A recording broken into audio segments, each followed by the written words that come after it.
Bab 269. Oh, oke, aku akan memberitahumu. Belum lama ini departemenmu mengantarkan laporan pemeriksaan kualitas dan mengatakan tidak lolos pengujian. Dengan alasan sama sekali tidak memenuhi syarat. Masih mengancam bila kami mengajukan pemeriksaan lagi, akan ditolak sekali lagi. Kata Nathan. Apa ada masalah ini? Simon berkeringat dingin. Jangan panik. Dengarkan dulu. Aku juga mengirimkan produk ini ke pabrik zona perang untuk pemeriksaan kualitas.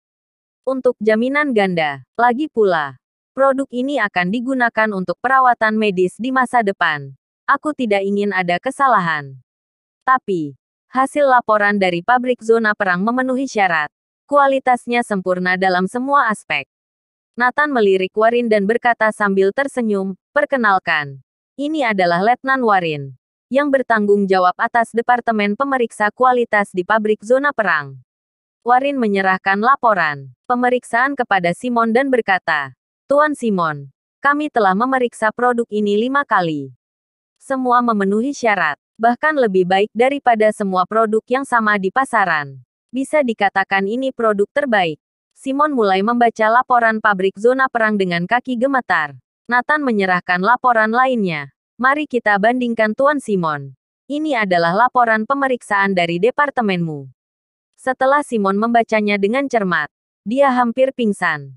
Laporan dari Biro Inspeksi Kualitas murni untuk mencari masalah. Semua masalah yang tertulis tidak beralasan. Bahkan tidak jelas produk apa yang diuji. Langsung diputusnya tidak lolos uji. Simon marah. Ini sengaja dibuat. Bagaimana bisa ada orang seperti itu di departemennya? Dan sekarang melibatkan tokoh besar ini. Bukankah ini cari mati? Nathan tersenyum. Untungnya, aku memperhatikan pemeriksaan kualitas dan mengirim juga ke pabrik di zona perang. Kalau tidak maka kali ini produk aku akan berakhir. Ketua, ini salahku. Aku tidak mendisiplinkan bawahanku dengan baik. Simon membungkuk. Oke. Sekarang kamu sudah mengetahui masalahnya. Mari kita selesaikan masalah ini. Aku akan ke Biro Pemeriksaan Kualitas untuk melihat pemeriksaan produk secara langsung. Aku tidak percaya itu bisa gagal. Suara Nathan dingin. Simon tahu bahwa masalah besar akan terjadi. Bergegas mengikutinya. Warin juga pergi bersama. Green Dragon mengemudi dan membawa Nathan ke gerbang Biro Inspeksi Kualitas. Beberapa mobil yang diparkir di pintu. Orang yang turun dari mobil adalah Direktur Bernard. Nicholas keluar untuk menyambutnya dengan senyum yang lebar. Nathan turun dari mobil dan membiarkan Simon duduk di dalam mobil. Ketika Nicholas melihat Nathan dan yang lainnya muncul, dia langsung mencibir, "Jordan Group buat apa ke sini lagi?" Ketika mereka mendengar Jordan Group, Bernard tersenyum menatap mereka. Jordan Group masih ingin menguji ulang. Mustahil. Nathan tersenyum. Tentu saja kami di sini untuk pemeriksaan kualitas. Nicholas segera berkata, "Apakah kalian semua di Jordan Group tuli? Aku sudah beritahu kalian untuk kembali melakukan pemeriksaan kualitas minggu depan." Minggu depan. Sepertinya tidak ada aturan ini. Nathan berkata sambil tersenyum. Selain itu, produk kami tidak ada masalah. Apa salahnya kami menguji ulang? Bernard tertawa dan berkata, "Jordan Group agak memaksa. Apa tidak mendengar waktu yang diberikan Tuan Nicholas? Perusahaan seharusnya mematuhi aturan." "Ya, kamu harus belajar dari kamar dagang Anhemia," kata Nicholas. "Aku ingin bertanya siapa yang membuat aturan pengujian ulang Jordan Group harus dilakukan 1 minggu kemudian." Nathan bertanya dengan dingin. "Aku yang buat." "Kenapa?" Nicholas berkata dengan marah. "Dengan kata lain, keputusan akhir Biro Inspeksi Kualitas bergantung padamu." "Ya, aku yang membuat keputusan terakhir."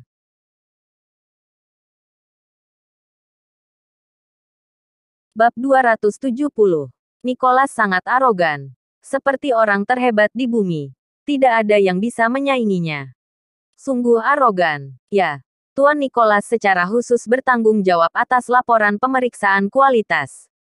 Jika dia mengatakan lulus uji maka akan lulus. Jika dia tidak ingin orang itu lulus maka dia tidak akan pernah lulus uji. Bisa dikatakan Tuan Nicholas yang berkuasa atas Biro Inspeksi Kualitas. Ricky dan Bernard tertawa. Nicholas memandang Nathan dan berkata dengan jijik, "Hari ini, Produk kamar dagang Anhemia juga telah dikirim untuk pemeriksaan kualitas. Tetapi aku bahkan tidak perlu melihatnya. Produk mereka benar-benar memenuhi syarat. Dengan mengatakan itu, asistennya di sebelahnya menyerahkan laporan pemeriksaan kualitas kepada Bernard.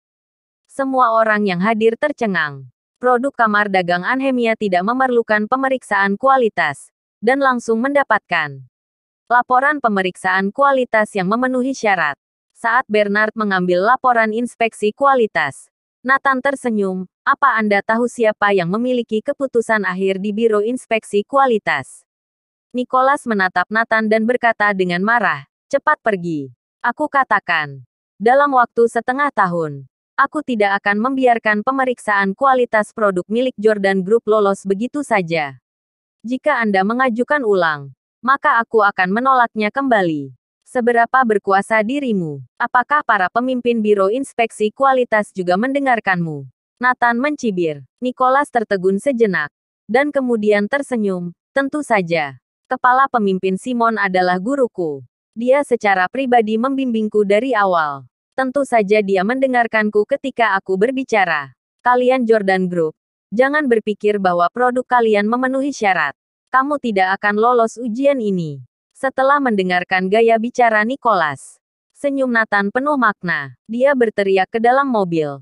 Pemimpin Simon, apa kamu mendengarnya? Dia memiliki keputusan akhir di Biro Inspeksi Kualitas. Apa Anda hanya boneka di sini? Hah, pemimpin Simon. Nicholas tercengang beberapa saat, dan melihat sekeliling. Tetapi tidak dapat menemukan sosok tersebut. Siapa yang kamu coba takut-takuti? Ingin menggunakan nama Simon menekanku. Tidak mungkin. Bahkan Simon ada di sini pun. Dia tetap akan mendengarkanku. Nicholas sangat arogan. Nicholas. Brengsek. Sejak kapan Biro Inspeksi Kualitas telah menjadi keputusanmu? Tiba-tiba terdengar suara gemuruh dari dalam mobil. Seorang pria keluar dari mobil dengan marah.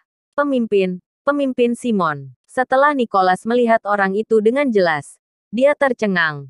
Mulutnya gemetar. Dan dia bahkan tidak bisa mengucapkan sepatah kata pun. Tidak. Andalah pemimpinnya. Aku bawahanmu. Bukankah semua yang ada di sini atas kuasa Anda? Simon sangat marah sehingga dia ingin menamparkan Nicholas beberapa kali. Pemimpin Simon. Aku salah. Aku berkata demikian karena marah.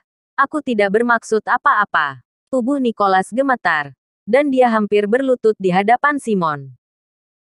Mana sikap aroganmu barusan? Di sini kamu yang jadi bosnya. Simon mencibir. Tidak. Pemimpin Simon. Tidak. Guru. Aku salah. Aku seharusnya tidak terlalu menghiraukannya dan menggunakan hak Anda. Aku melakukannya untuk meringankan beban Anda. Nicholas berkata dengan cepat. Simon menunjuk hidung Nicholas dan berkata, mulai sekarang, kamu akan dipecat. Jangan pernah masuk ke Biro Pemeriksaan Kualitas. Duar. Berita ini seperti sambaran petir bagi Nicholas dan Bernard. Nicholas dipecat. Nicholas bertanya tidak percaya. Pemimpin, mengapa? Mengapa? Apakah aku melakukan sesuatu yang salah? Hah, kamu menipu untuk keuntungan pribadi. Sengaja menggunakan kekuatan pribadi untuk mempersulit Jordan Group. Simon meraung. Tidak, pemimpin. Ini karena produk Jordan Group yang di bawah standar. Nicholas masih berdebat. Wajah Simon tiba-tiba berubah. Dan dia berkata dengan marah, kalau begitu, beritahu aku apa produk Jordan Group. Bersambung.